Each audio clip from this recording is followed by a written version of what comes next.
We've all seen disciplined people. The guy who goes to the gym at 5 a.m., the student who studies for 4 hours straight. To most, that's impressive. But there is a level of discipline above that, a level so intense, so cold, and so consistent that it actually looks scary to those around them.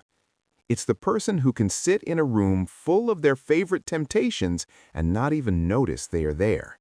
It's the person who can turn off their emotions to finish a task, or who hasn't felt like doing the work in 10 years, yet hasn't missed a single day.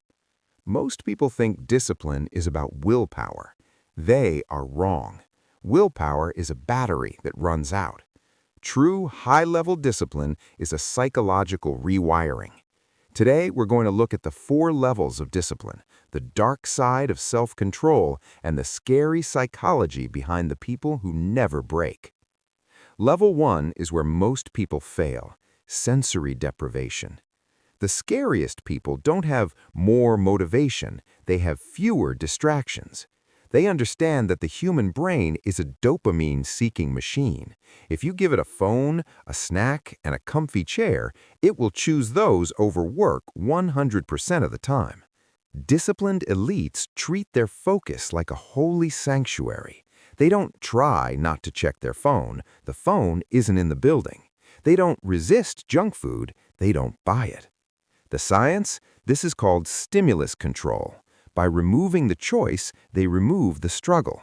To an outsider, it looks like they have monk-like self-control. In reality, they've just engineered an environment where it's impossible to fail. This is where it starts to get scary. Level 2 is the death of how I feel. Average people work when they feel motivated. They study when they feel in the zone. The ultra-disciplined have completely decoupled their actions from their emotions. They don't care if they're tired. They don't care if they're sad. They don't care if they're uninspired. To them, feelings are just weather, and the work is the mountain. The weather changes, but the mountain stays. Psychological concept: acceptance and commitment therapy, or ACT. Instead of trying to fix a bad mood, they acknowledge it exists and then do the work anyway. They treat their inner child that wants to quit like a screaming passenger in a car. The child can scream all they want, but they're not allowed to touch the steering wheel. Level 3 is about cognitive reframing of pain.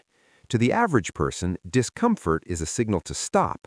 To the scariest level of disciplined people, discomfort is a confirmation of progress. They have trained their brain to associate the burn of a workout or the boredom of deep study with the sensation of winning. While others are running away from the fire, they are walking into it because they know that's where the growth is. The science? This is linked to the anterior mid-cingulate cortex, the AMCC.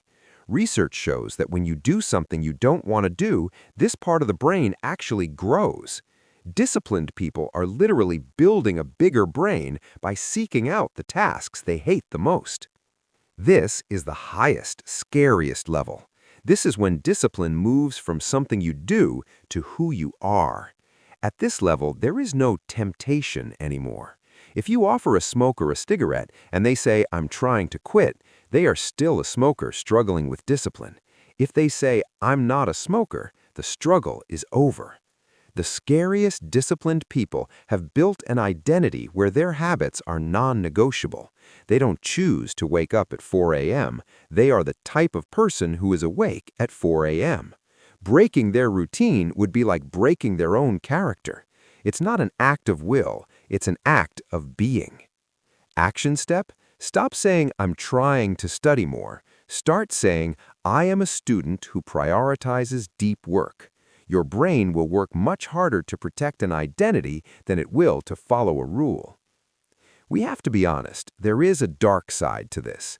When your discipline is this high, you can lose the ability to relax. You can become cold to the people you love. You can push your body until it literally breaks because you've learned to ignore the stop signals. The goal isn't to become a robot. The goal is to be the master of your impulses, not the slave of your rigidity. True mastery is the ability to turn the discipline on when it's time to hunt and off when it's time to live. The scariest level of discipline isn't about being perfect, it's about being relentless. It's about showing up when the world is asleep, when your body is screaming, and when the results aren't showing yet. You don't need a super brain, you just need to decide who you are. If you're ready to stop trying and start being, hit that subscribe button. We're building a community of people who aren't afraid of the hard work. Comment below, what is one habit you're making non-negotiable starting tomorrow morning? Let's put it in writing. Clear the desk, set the timer, become the mountain. I'll see you in the next one.